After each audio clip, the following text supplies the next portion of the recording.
In terms of my day-to-day role, I don't have specific tasks to do every day like many other people might. Like you mentioned before, I work as an associate at the District Court of New South Wales, but part of my role on the board is to attend meetings and, like I mentioned, to give advice and to use the skills that I bring to the board alongside with my other board members to advise in terms of any of the strategic directions that Multicultural New South Wales will be heading in. So that's essentially what my day looks like. It might, for instance, our last meeting involved looking at some new graphics for some of the campaigns that we wanted to run as well. So bringing together our views and thoughts on how effective those kinds of mechanisms would be in the community. Thank you. Peoly? So my role is the National POC and Women's Officer at UN Youth Australia. And the role centres around basically ensuring that facilitator and delegate experiences are the best they can be within the organisation and externally to the organisation as well. So that kind of means I specifically work to ensure that non-cis men identifying facilitators and facilitators of colour are well supported and their needs are heard, and I respond to any issues that kind of come up with that, etc. So yeah, I work quite closely with the Chief Human Rights Officer at UN Youth Australia, and yeah, it's a great experience. So a general day in my role, obviously I don't have day-to-day tasks that I do daily, but I do at the minute, I'm working on creating a training module that would be kind of like an additional aspect into the facilitator training that's already provided for UN Youth volunteers.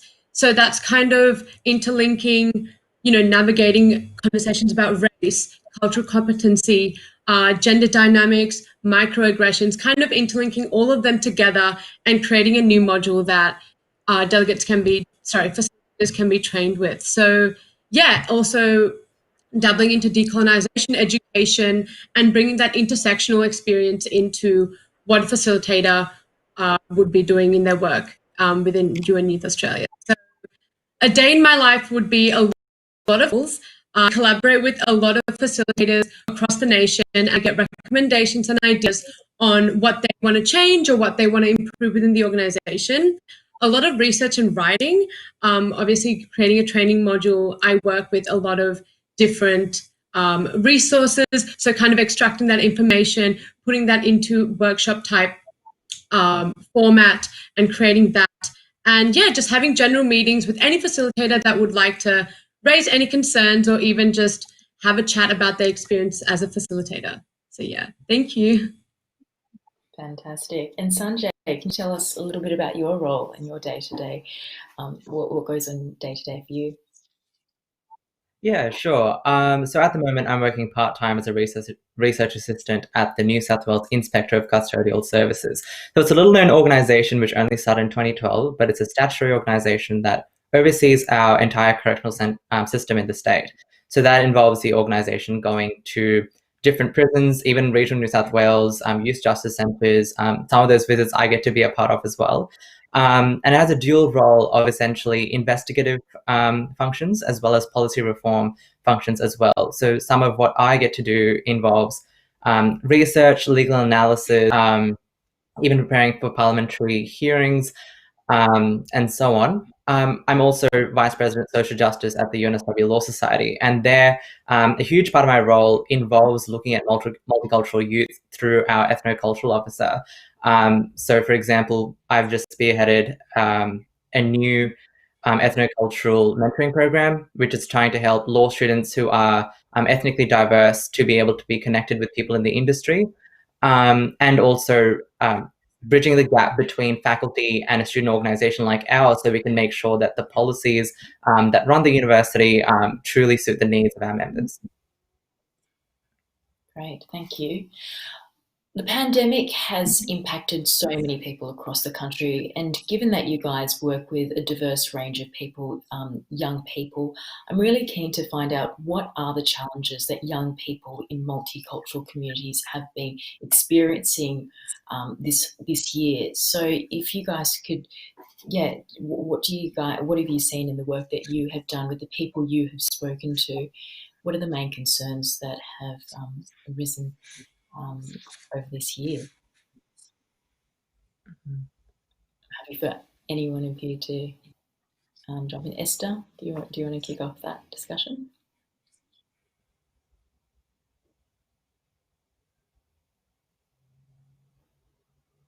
I think we've lost sound there. You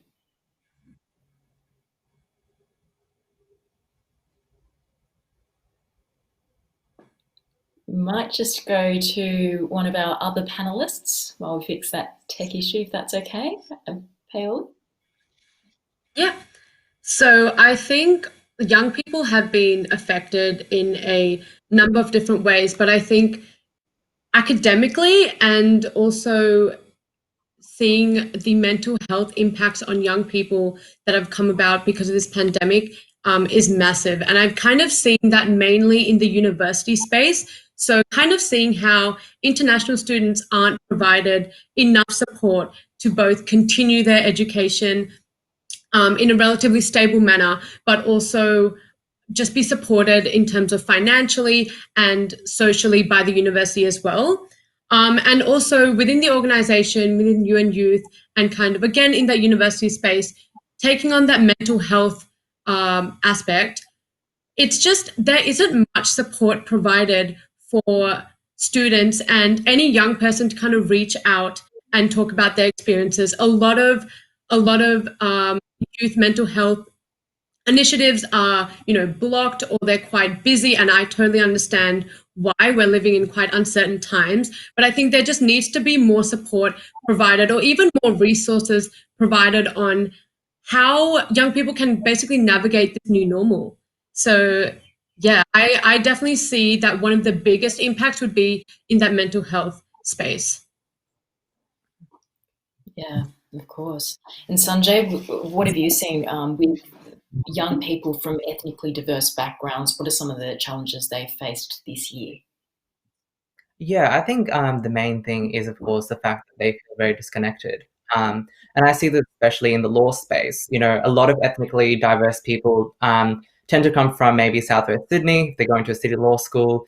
They don't know as many people starting off in the first place. And so that sense of disconnect just grows when you take the in-classroom setting to the online setting. But conversely, it's also led to other benefits. So some people who might not be willing to speak out in a classroom, if they want to participate in a discussion, they feel, they can actually type out things in a chat room, which, wasn't possible before. I think it's just a matter of trying to emphasize these strengths or these new benefits that this online learning environment's provided, and trying to really tackle these other situations of disconnectedness. Yeah. And Esther, I don't know if we've got you back now. Ooh. I think not yet, not quite. Well, we'll move on to the next question. I mean, given these challenges, I'm curious to find, so what are the strategies that we can put in place to overcome the challenges of the pandemic for young people? Peoly, do you have any strategies that you have come up with, or you've worked with, you guys have tested? Yeah, so I'll start with on an interpersonal level. I think a lot of young people kind of know this already and practice it, but it's important to reinforce it. And with friends, families, peers, even teachers and adults that young people can trust, it's important to have meaningful discussions on how you are experiencing this pandemic and how you are battling with it, and having that balanced check-in with one another. So I think that's one strategy that can be implemented and is practiced quite widely on an interpersonal level. But on a wider community level, a strategy that I've seen work quite successfully, again, in the university space, is university societies and groups, mainly multicultural groups, hosting kind of online support spaces where young people can get together, discuss their experiences, or even just be together and, strengthen that solidarity of going through this pandemic together. So I think really utilizing that online space is one of the most successful strategies that I've seen being used in the university space, which I think is one of the most important because, university students and any other student of an educational institution, they're quite affected, and it's quite a big change to be learning online so suddenly. So finding that solidarity and that community base, especially within cultural diverse communities, is something that I've seen work quite well. Okay, so still trying to come together in the online space, even though physically you can't be together. Yes, yeah. And so are universities, I imagine, is everyone still studying from home? Is that the situation? Classes are still online? Yeah, so at my university, UNSW, we're in our third term. So majority of students are still online, but some courses have implemented in-person teaching. Obviously, students that need labs, students that need design rooms, even, law students that need that kind of in-person experience of like talking, etc. So yes, some classes are online, but majority are in person. Sorry, other way around. Some classes are in person, but majority are still online. So it's important that we still continue to use these online, softwares, etc. A positive that I've seen, honestly, is how much more we've learned about technology during this time. Like we've moved on from. We've started using different softwares. We've started using different apps. We've started, playing games online. Like it's on in a positive note, it's been great to just see communities come together and actually normalize this connection building, and it can be a sustainable thing for the future. And just normalizing it is important. Sanjay, I just want to turn to you. So, mental health is a big challenge during this pandemic when all the, university students are working and studying from home. So what are the strategies you have come up with in the space that you work in that has helped overcome those mental health challenges? Yeah, so one thing that I strongly believe in is mentoring. So, having that guidance for students to be able to take on the next challenge that that they want to conquer, essentially. And so at the UNSW Law Society, we now have three mentoring programs. So the Women's Mentoring Program, LGBT Mentoring Program, and Ethnocultural, especially because we see the impact of COVID-19 on minority students. So we've worked really hard to get them up and running as well. And what this pandemic's allowed for us to understand the importance of interstate relationships. So a lot of the students who do benefit from our programs do have, mentors from Melbourne or Adelaide or Brisbane, sorry. And having that check-in once a week or once every fortnight allows them to be able to break up their tasks into small chunks. So it's not some overwhelming mountain that they have to climb. Another thing that's really helped with students, at least with my team under my portfolio at the Society, is I schedule regular calls with them just to check in on them, to see how they're going with their workload. And especially when it comes to voluntary organizations, it comes from being able to identify the fact that people are giving up their time to be able to, benefit the organization and its members. And so you have to then give something else in return, which is professional development. And so really guiding through some of my directors, seeing how they're doing, which has the dual benefit of both helping them through their day-to-day, but also helping our organization in terms of boosting productivity. Yeah. Imagine before the pandemic hit, being in a classroom, having that energy in the tutorials, that kind of debate and discussion is lost when it's online. Is that the case? And I was just wondering, is that mentoring important to still keep that discussion alive? I think that mentoring, it does boost confidence because you're essentially able to use that session as a sounding board with your mentor to see, what should I do next? And you could even have your conversation trails off into other topics as well.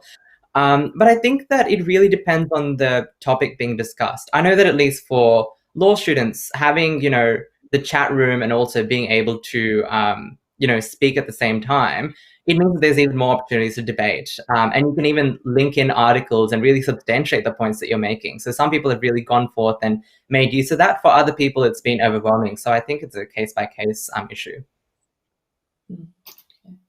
And Esther, do you have any strategies that have worked for you guys? Can you hear me now? Yes, we've got you back. That's fantastic. Oh, that's good. I'm so glad. I'm sorry I missed the first couple of questions, but yeah, I think I was mentioning that COVID-19 and that the pandemic in general definitely has had an impact, just like the rest of the panelists have mentioned.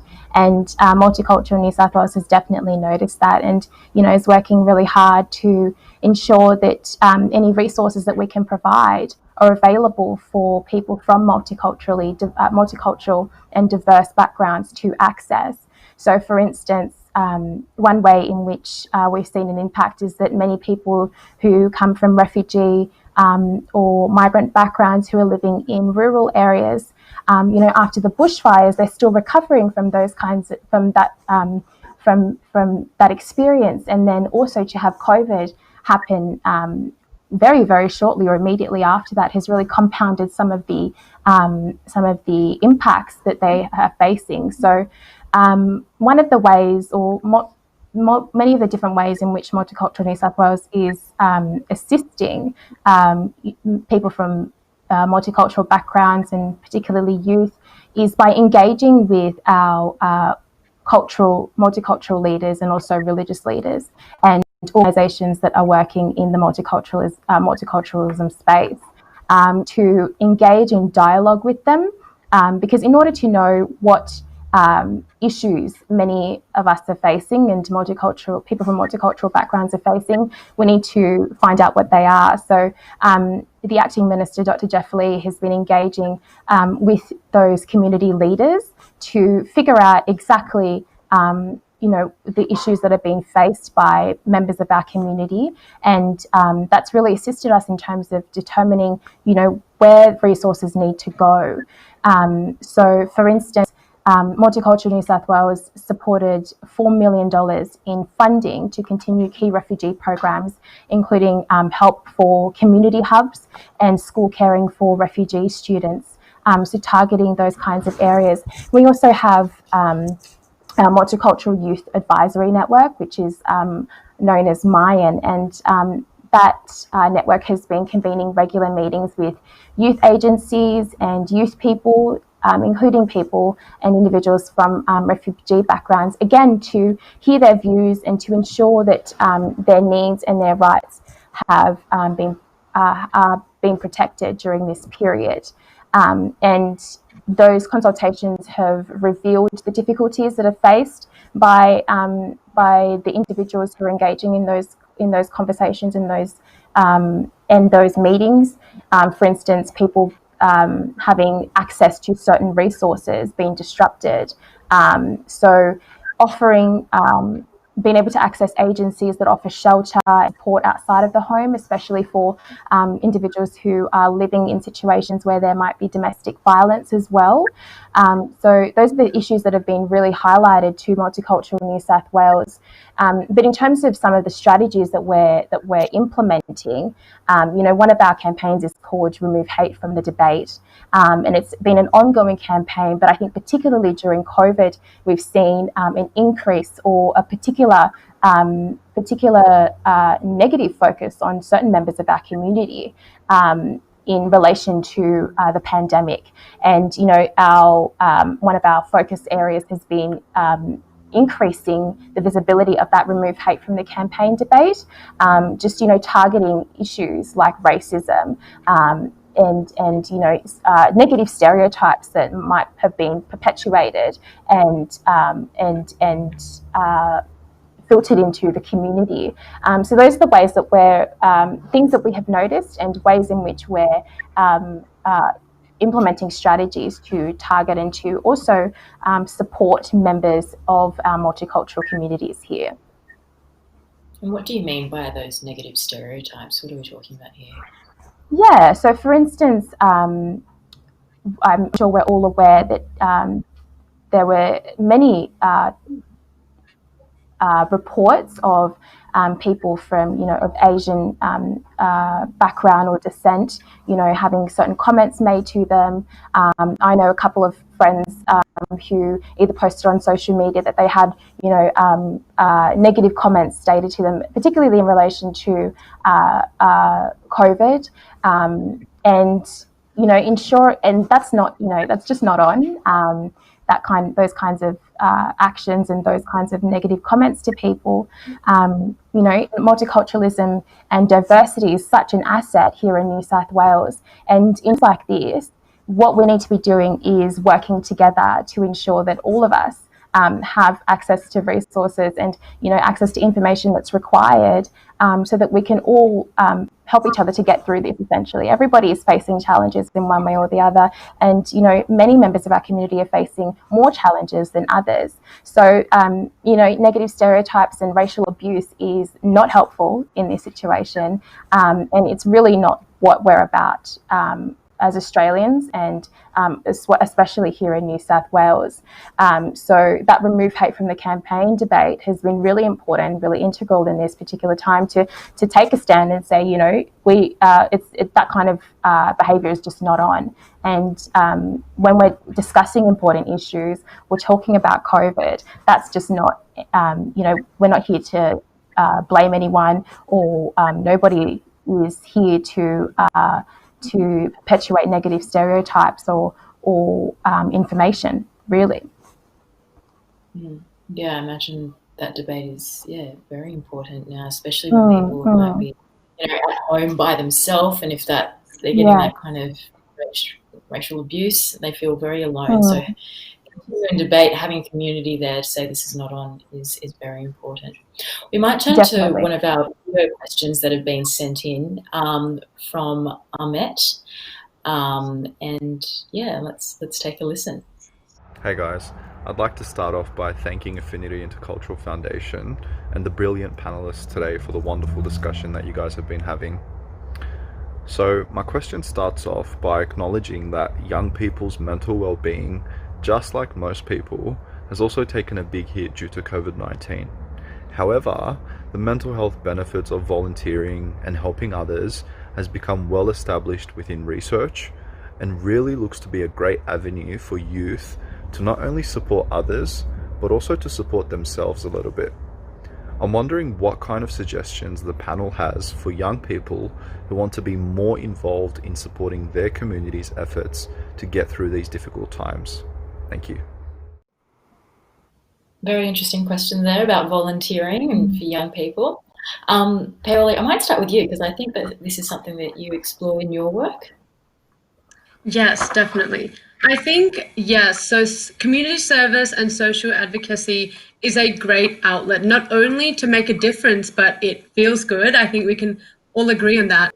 And one thing that's really great about kind of being a young person here in Sydney or like New South Wales, Australia, is that there are so many opportunities to get involved, whether that be in the university space and kind of, like Sanjay said, working within societies or within your faculty, volunteering there, or whether it's externally, so within UN Youth Australia, within Multicultural New South Wales, in external organisations, where you can work with a diverse range of people, or even just in your community, like in your very own community. So in the Sri Lankan community, I'm able to kind of engage with community leaders, the language schools, and kind of, support them by just engaging with like volunteering projects, et cetera, et cetera. So I think to young people that want to get involved, one of the first things I'd ask them is, what space do you want to work in? And what difference do you want to make? Because there's so many avenues. Once that's decided, there's so many avenues that you can take, and depending on how much time you want to spend and what type of work you want to do, there's always an opportunity there. So yeah, definitely first navigating what space is important. Great advice there. Esther or Sanjay, do you have any advice there and about volunteering? Yeah, I think with volunteering, it's very important to, as Peoly said, there's a lot of different opportunities out there. but you need to find an opportunity that really marries together your strengths as well as your passion, and that's where you'll really succeed. Because without one or the other, you don't have as good of a time. But the thing is, because there's so many opportunities out there, it's likely that you're going to be able to find it. And if there's nothing else that's truly out there, then it's okay to be creative and try to think of a new project of your own. I think the gift of being young is that you bring fresh eyes to a current situation, to the status quo, and I think it's a matter of having that self-confidence to be able to put forward a new idea, try to build a new organization, and people around you will be willing to support you. People are very generous and giving when it comes to trying to guide young people. I think it's a matter of really taking those opportunities with both hands. Yeah, I really echo what everyone has said. I don't, I think it's very important to volunteer and to find your space, a place where you feel like you're contributing. And that act of contributing or helping in one way or the other, whether it's through advocacy or using your skills in volunteering in different community groups, etc., really does have a benefit, especially during this time as well, where a lot of us are staying at home, but connecting with the community, connecting with people who are like-minded, exactly like who think in the same way as you, and who have the same passions and desires and same goals, is really important as a young person to make you feel like you're contributing to society and contributing to the community. And just like my two other panelists have said, think about what is it that you're passionate about, what is it that is important to you, or is there a situation going on, or an issue going on in society that you think that's not right, or I think we need to make a change in that area. And all you have to do is do a quick Google and look up community programs, community organisations that are working in that space, and organisations are always willing to have volunteers to come in and assist. Tell them what skills you have, tell them what skills you want to gain, and send through whatever documents, etc., that they might require from you to be able to get involved. And I think, again, like Sanjay said, one of the great things about being young is that we have the opportunity to be able to put our hand up for things and say, this is something that I'm passionate about. And if there's no group that's doing what you are passionate about, or what you're concerned about, then you also have the skills and the resources available to you, literally in the palm of your hand, to start creating change in that space. One of the things that have been so pleased to see during this period is a lot of young people creating and starting different organisations and different community groups during this time to support one another and to target specific issues that they might be facing, or their friends might be facing, and really just using technology to promote that. Yeah. That it doesn't necessarily have to be a part of a structured organization. It could just be ad hoc thing. Because if you have a lot of experience in a certain field that you're working in, it could be a matter of saying, hey, look, I'm happy to look over your CV, or mentoring a young person. I think all of those things also add value that will really build up everything. That's a really good point. I do agree with that as well. Reaching out to people who are close to you is also another way to do that. You don't have to work in a specific organisation. Yeah, just putting your hand out to help is great. Yeah, and in this day and age where there's technology, I'm sure you can. Yeah, it's very easy to go around and do that. Yeah. Peoly, sorry, I cut you off there. No, I was just going to add a small point. I think, like Sanjay said, if you don't want to work in that structured environment, just mobilizing social media as well. Everyone has such a big audience on social media. Everyone's on social media.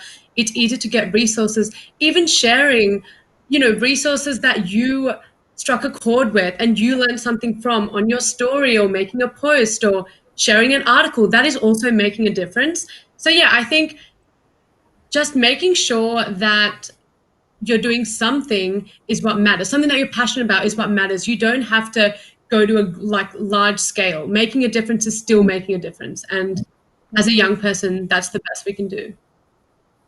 Are there any volunteer groups that you guys have been a part of that has really changed your life, or anything that you've started that you feel like has been, you know, very rewarding for you?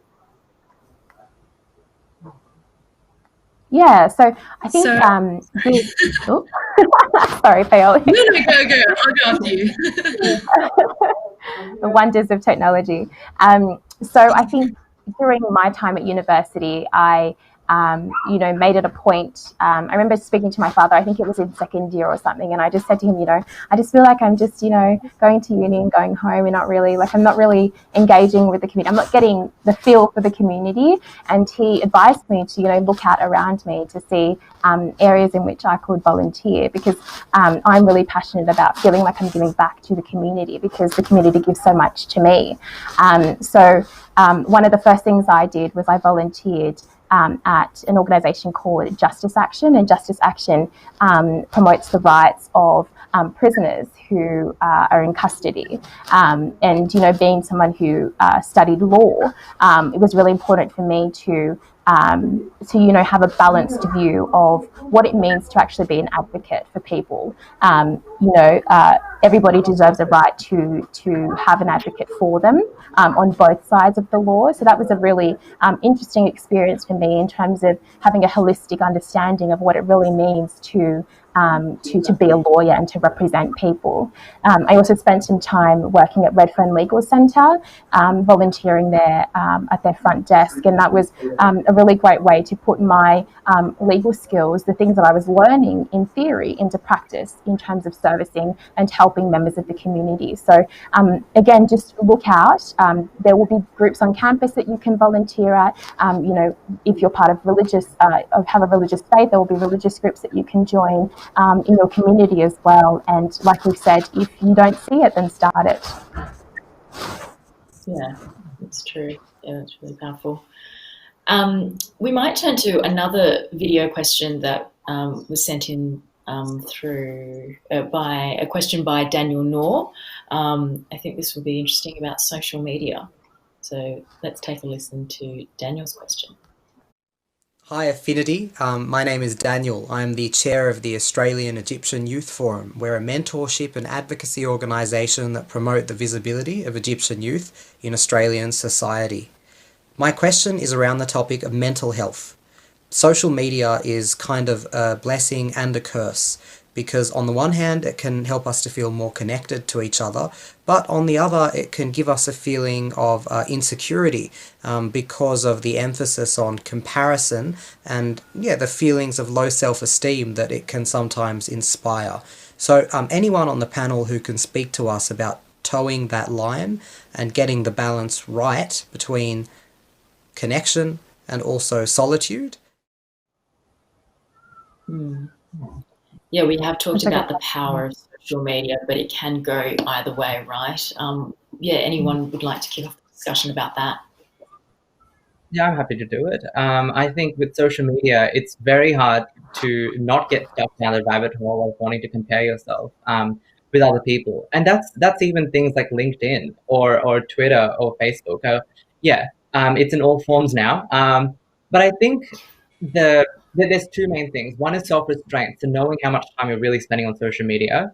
And two, what is the purpose that you're using it for? So social media should benefit you. You should make it work for you. So if you are looking at people who have achieved, or who are successful by whatever metric you're measuring that by, I think the important thing is to draw inspiration from it rather than to use it to deride yourself or to disparage yourself. So, for example, I have a friend who I really looked up to for many years, and I was like, oh, wow, they're achieving so many things. But when I started sort of framing that into how can I then achieve X, Y, Z things, then it became a more productive mindset, a more productive sort of self-discourse. And it also means that you're more open to asking for advice rather than just sort of cutting away that connection. Matter of really employing those two things. Yeah, that's really good advice there. Yeah. Peoly, have you seen how social media... Yeah, definitely. Sanjay brought up some important points.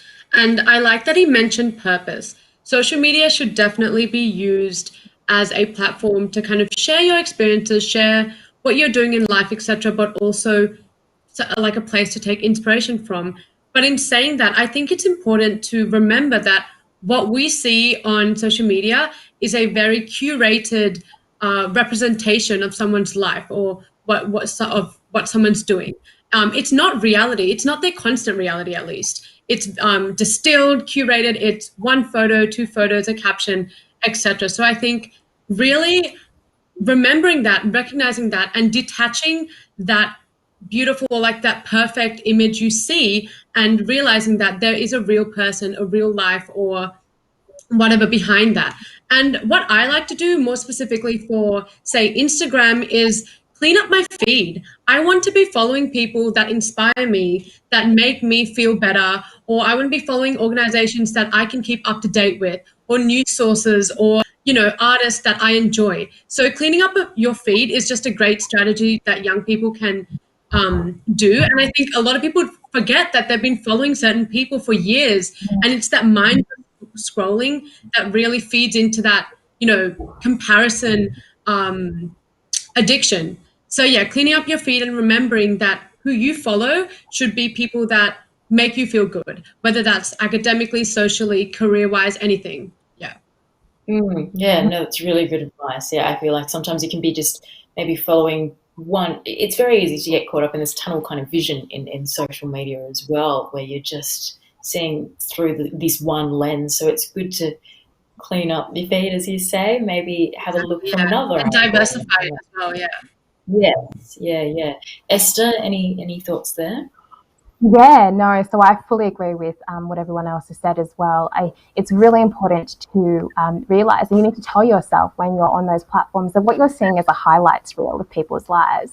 The reality is that everybody goes through ups and downs, and we are more likely to post the ups and the good times on social media. So what you're seeing is nobody's life is perfect, and what you're seeing on someone's beautifully curated feed or page is not a full picture of what they're going through. So remind yourself of that before you enter into those log in onto those platforms. I think one really good tip, one thing that I personally do is I'm not sure if it's on your phone settings or Instagram settings particularly, but you can actually put a time limit, and it'll remind you on your phone that you've spent X amount of minutes or hours on Instagram. And I get it usually, thankfully now, at the end of the day, and it'll tell me that I've spent an hour on Instagram today. And even sometimes when it pops up, I'm like, oh my goodness, I don't remember. What do you mean an hour? When was I on it? So that's one tip that I really encourage other people to incorporate into their, I guess, social media habits. Another thing, like Peoly said, is really go through and declutter your people who you're following. I do that every 3 to 6 months.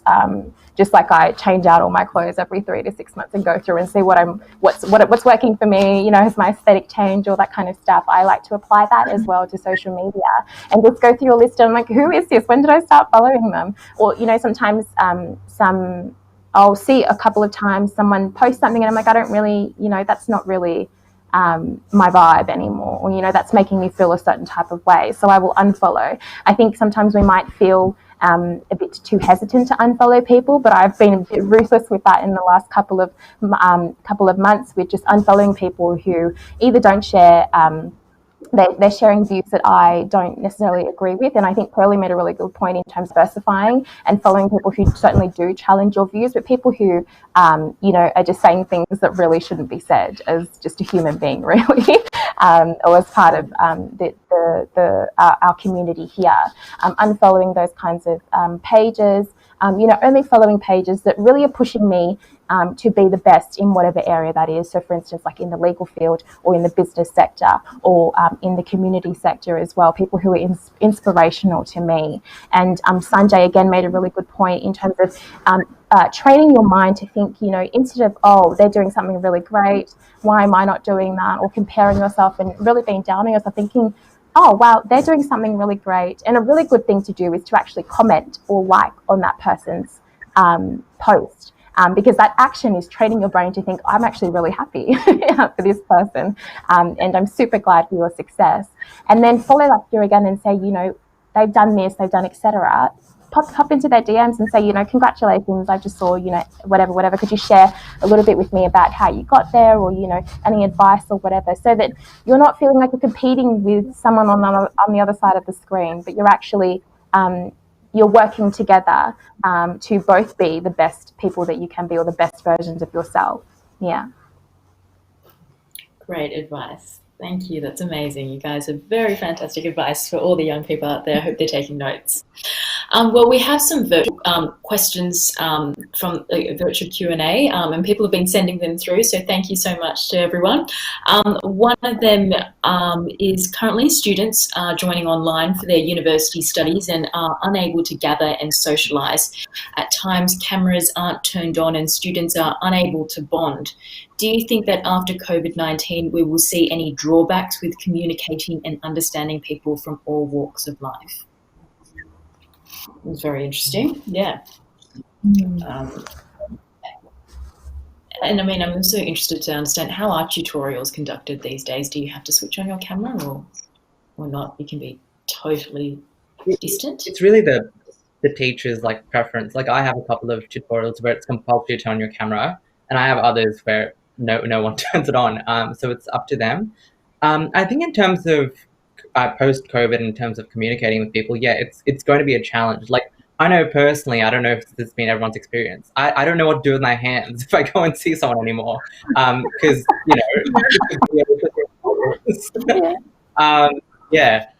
so even little social cues like that you might really lose over time. I think it's a matter of continuing to look at other sources that you can communicate with people as well. And I know that it's not ideal, but you do have to go out there and try to find societies where you can actually have, Zoom calls, or you can mentor with people. And I think that with societies, as Peoly pointed out before, a lot of them are going online. So for example, even at LawSoc at uni, we're having a lot of panels that are run through Zoom or Teams, and so on. So I think it's about actively trying to grasp those opportunities. I get that, there's only limited time in the day to be able to study and balance these other things, but you have to be able to see this as being also crucial for your professional development. You need to be able to see how other people communicate and how you then receive and respond to that.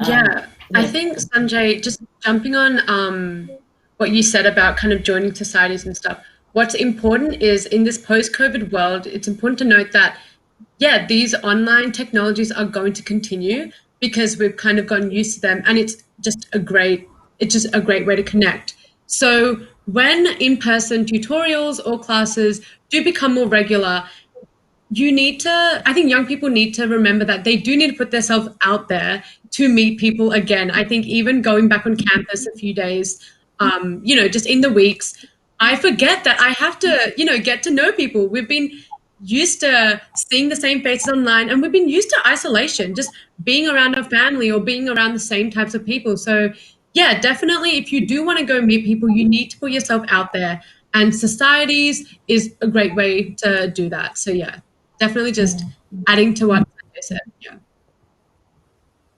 imagine we're not seeing as many people as we're used to, or saying hello to as many people as we used to. And I imagine university campus, there are hundreds of students there, and sitting at home, you're not going to see as many faces. So very different. I mean, Esther, do you think it's going to change the way we communicate in the future? Maybe even down the track, when you're trying to find a job, you might not know how to, interact on a, person-to-person basis. I think it's already changed. It really has already changed how we communicate, and how we interact with each other. For instance, like just quite simply, like things like, finding the right lighting, making sure that, your door's closed so the sound isn't on, all that kind of stuff, making sure that you're on mute. Making sure you're on mute before you start talking, offside, all those kinds of things. It's quite literally changed the way we communicate, and all around the world. And, there have been amazing benefits of that. I mean, for instance, we could have people internationally joining us in meetings now because, we don't have to, wait until we can see each other face to face or travel to people. But, we had FaceTime and we had Skype and all that kind of stuff, and they were utilised pre-COVID, but now it's just standard thing. So I think that's one of the amazing benefits. But like Sanjay said, I had a breakfast meeting with someone today before in the morning, and when we it was the first time I was going to meet them, and we just stopped for a minute, and I was like, oh, do I give you a hug or shake your hand kind of stuff? And that, you have the normal nerves of meeting a new person, but then also, COVID, how do I introduce myself here? We ended up figuring out what to do anyway. I ended up giving the person a hug, but I think, like Peoly said, just take it on board. It's part of the new experience of meeting people, and put yourself out there. It's everybody has a laugh about it at the end of the day, that when we first met, we didn't even know where to put our hands, kind of thing. So take that on board, really put yourself out there. And I've finished university, actually going to university in campus last year, but for me, as someone working now as the start of my career, and trying to catch up with friends and all that kind of stuff, pre-COVID, that's already hard enough because everybody's got different schedules.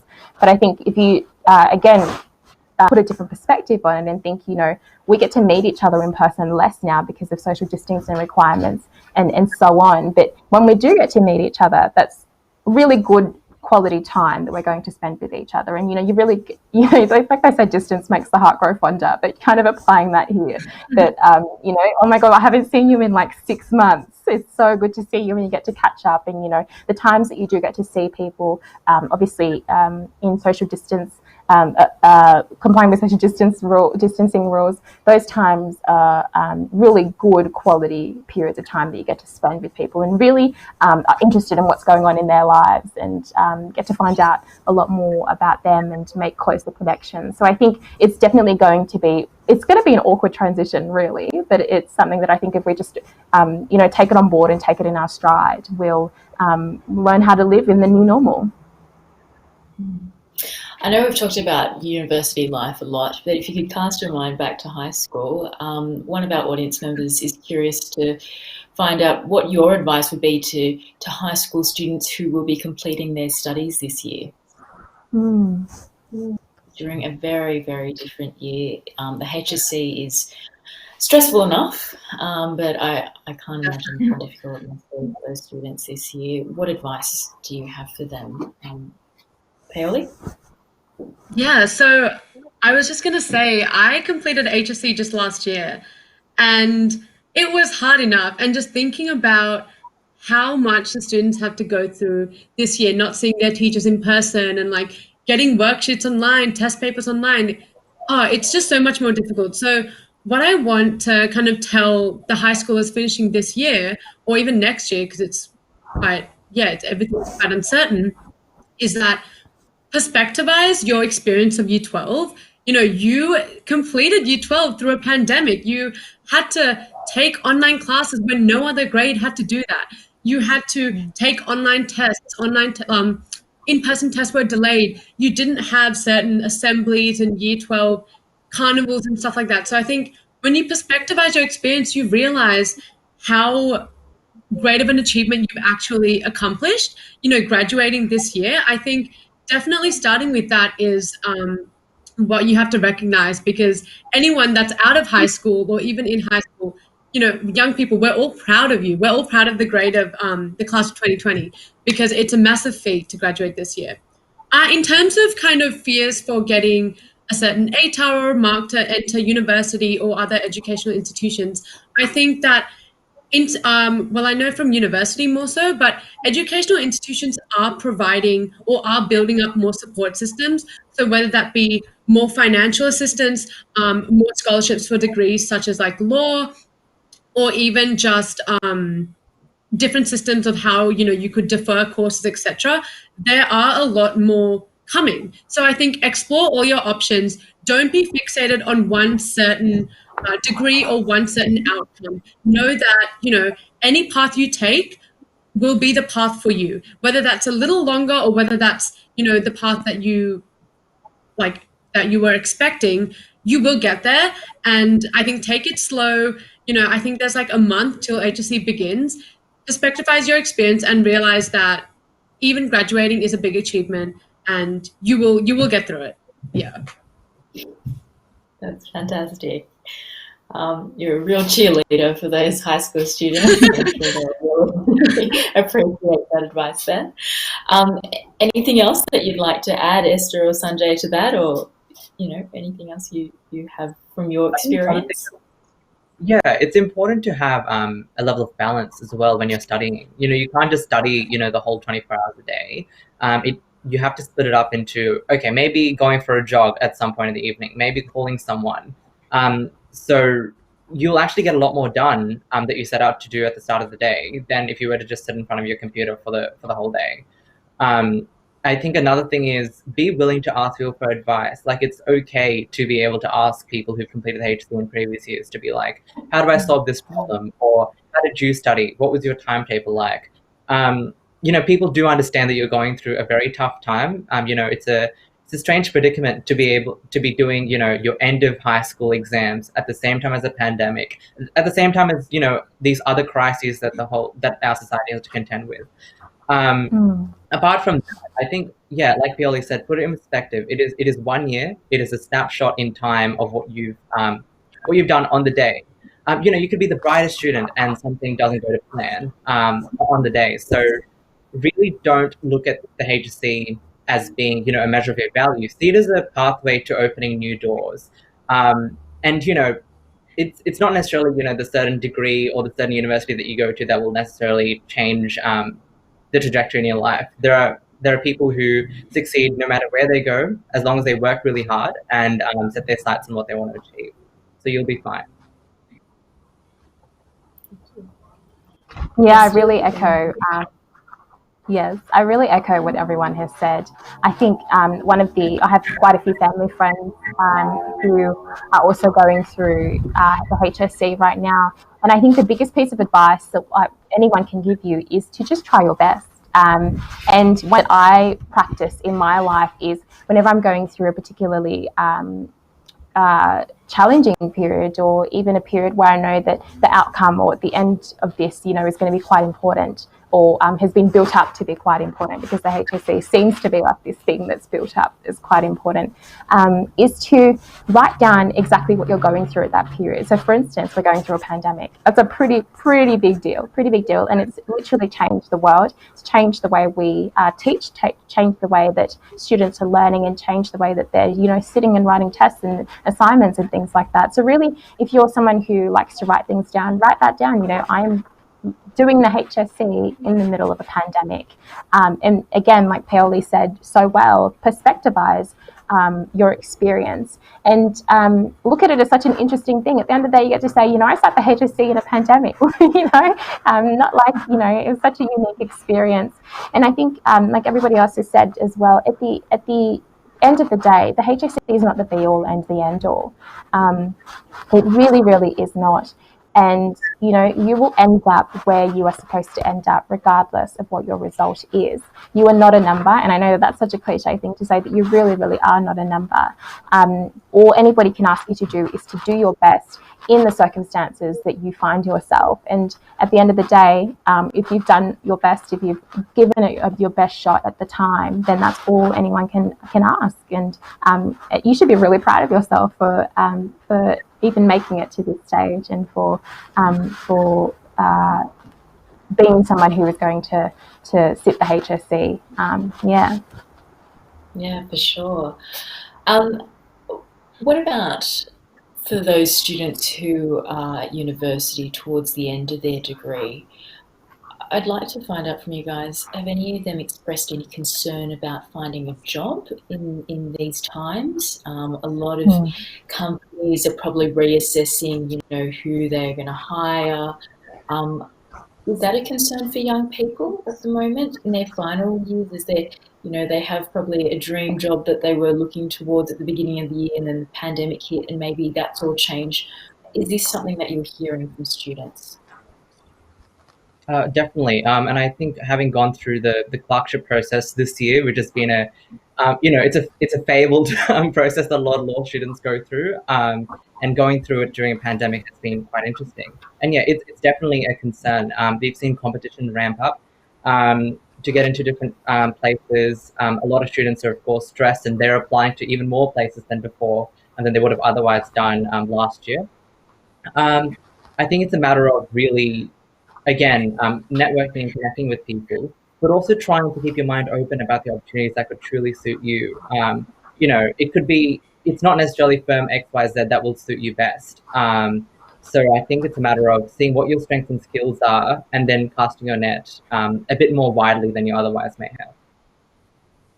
Because there are multiple paths, is that what you're saying? You might think there's this one path that you could take to getting your dream job further down the line, but actually have a look around. Maybe there are other options. Yeah, exactly. And it's the same as, how we just had the conversation about high school going to uni. There are ways you can transfer between different companies, and I think that when things don't go your way, that's still a very good opportunity for you to grow as a person, and that builds up your resilience. And I know that that's not, the best thing you want to hear from someone.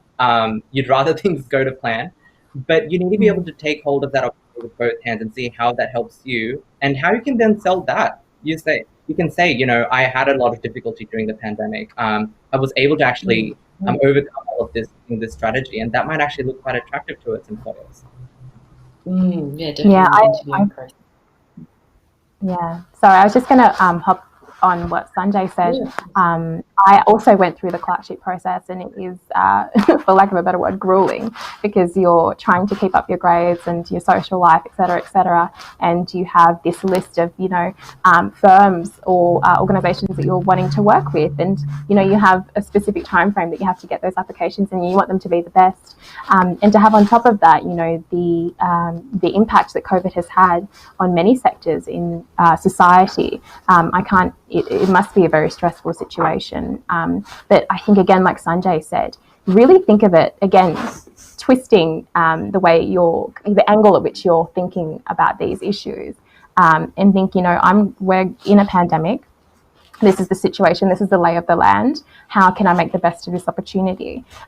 So, for instance, if you study, for instance, Sanjay and I studied law, thinking about the different ways in which you can use the skills. You don't necessarily have to be a lawyer, to be honest, to use the skills and use those skills and pitch yourself to other organisations or other sectors, and work in those different sectors. Like was said as well, you might be able to find that your skills are more suited to a different area or a different sector in society. And if at the end of the day you still think, actually I want to go back to my original plan, then you have this amazing thing to say to your interviewers or your potential employers that, during the pandemic, I actually worked in X sector, and I think that my experience and the skills and the knowledge that I've gained in that area will actually make me a unique asset to your company or to your firm. So thinking about it in those different ways, and especially for young people, you're so young, you have so much ahead of yourself, and I often fall into the trap of thinking, oh my goodness, look at all these amazing people who are achieving so many great things at such a young age, and here I am, I just recently turned 24, and I know that's young for a lot of people, but I'm thinking, oh my god, like I haven't done much with my life. But getting out of that habit of thinking in that way and thinking, I have a long period of time ahead of me, and I can go from one sector to another sector, and people more young people nowadays are moving sectors more rapidly and are excelling because of that reason, because they've brought experience from X company and brought it into this new place or this new area that they're working in. So definitely look at it, try and put a positive spin on it, and broaden your experience, broaden your potential range of people who you'd like to be employed by. I think that's the advice that I would give. Fantastic, thanks. Peoly, I know that you're still in the first year of your studies, is that right? So yeah, a long way to go. Yeah. What about first year students? What are they thinking? So honestly, the first year, yeah, exactly. The first year experience has been so different, and I was on campus for a total of 4 weeks. Just having regular class. And I was lucky enough to also go on a society camp where I was actually able to meet people. And then just as the camp ended, we went online. So yeah, online for about 8 months now, maybe. Yeah, completely different experience to what all first years were kind of excited to go into. But what I've learned is that there still is a fear in first year as well about kind of transferring degrees. Oh, will internships still take me? I haven't been able to go out and get experience. Will I even be able to get a job? Like job insecurity, whether first years want to get their first job in retail or something quite basic, or if it's applying to something in their career field.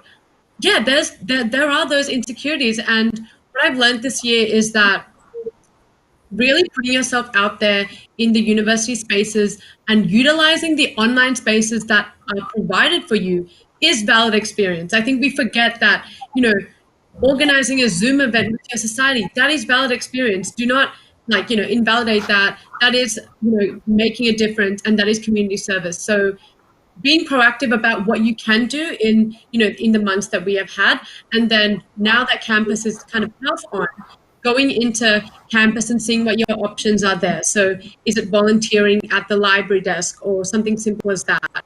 Now that campus is going on, just exploring what you have missed is important. So what societies used to have, etc. But also knowing everything you've done the 8 months is still valid and is still experience and is still experience that you can give to job opportunities to show that you've grown as a student, etc. In your career field and in your skill. So yeah. Thank you so much, guys, for all your advice. It's been an absolute pleasure talking to all three of you. You're all very inspiring and very accomplished, even at your young age.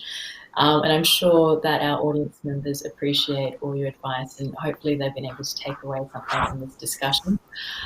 So thank you for your time, Esther, Peoly and Sanjay. I'd like to now call upon Affinity's Executive Director, Amit Polat, to present the concluding remarks of the program.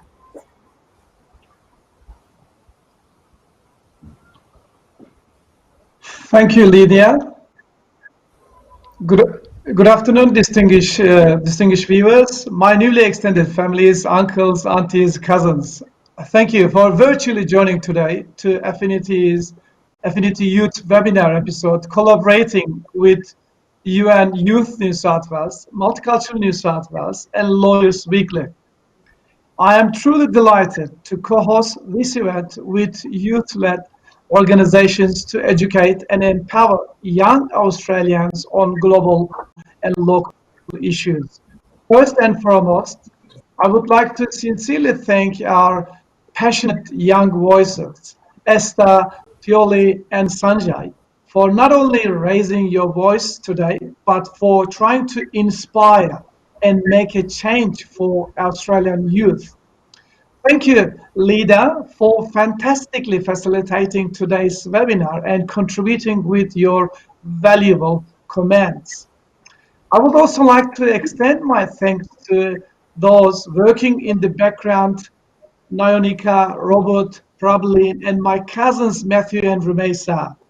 Finally, I would like to sincerely thank our esteemed board member, Dr. Kathy Abla, for the warm welcoming of the program. As Nelson Mandela has said, the youth of today are the leaders of tomorrow. A nation's progress depends on the upbringing and education given to its young people.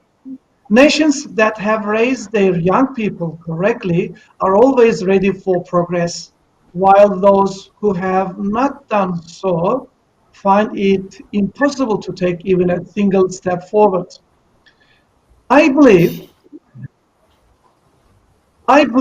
as an Australian society, we are very productive in developing health and productive directions to satisfy and influence the social needs of our youth. Youth groups are encouraged to volunteer in humanitarian relief projects to help victims of disasters and violent conflicts and other critical matters. Additionally, our youth are provided with opportunities to take positions in the administration of institutions and NGOs, as we can clearly see with our panel speaker today. In teaching our youth to help others, we are giving them the tools to empower themselves and feel that they're part of something meaningful. Additionally, we also have a duty to help them engage in dialogue with members of other faiths and cultures to nurture mutual understanding and respect. By offering opportunities for cultural exchanges, empathy, and understanding, these kinds of institutions nurture a pluralistic outlook, critical thinking, and empathy. Such like today's webinar, we are gathered in the hopes of reshaping the intellectual and social landscape of our country by providing platforms for a dynamic youth population by recognizing and nurturing young role models. Distinguished viewers, to end of the night, end of the today afternoon, I would like to share with you Affinity's upcoming event. Partnering with the Law Council of Australia, Affinity is delighted to deliver the first episode of the Domestic Violence webinar series. Attorney General and Minister for the Prevention of Domestic Violence, the Honourable Mark Speakman, and President of Law Council of Australia, Paul Wright, will be discussing domestic violence and COVID-19 prevention and response with facilitator ABC TV and radio presenter Jamal Wells. For more information, please have a look at the Affinity's webpage. Thank you so much to our listeners from home and our distinguished speakers and supporters. I look forward to seeing you at another Affinity program. Have a lovely long weekend. Thank you.